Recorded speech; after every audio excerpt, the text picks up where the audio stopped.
At the Umansky Law Firm, we believe everyone deserves a second chance. Hello, my name is Chris Cagle. I'm an attorney here with the Umansky Law Firm. I recently represented a client that was charged with tampering with evidence and possession of marijuana under 20 grams. Essentially, the client was driving down the road, and as he was being pulled over, it was alleged that he threw contraband out the window, which later ended up being marijuana. The cop arrested him, and the state ultimately charged him with tampering with evidence and possession under 20 grams. The tampering charge is a third-degree felony, and he was facing 5 years in prison, 5 years of probation, and a $5,000 fine. I read over the facts and discussed the issues with the client, and I thought it was a very weak case of tampering.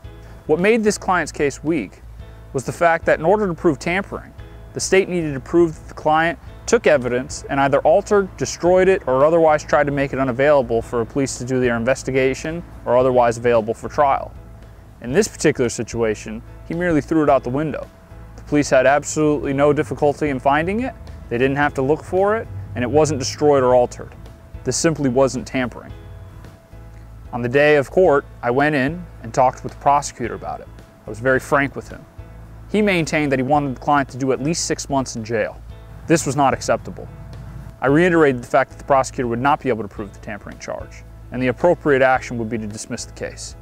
Ultimately, the prosecutor agreed.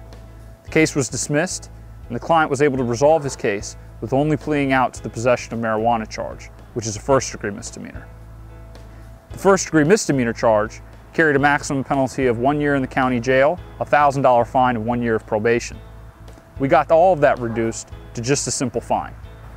From going from facing 5 years in prison to just paying a small fine and being done with his case, with no probation and no period of incarceration and no felony conviction of his record.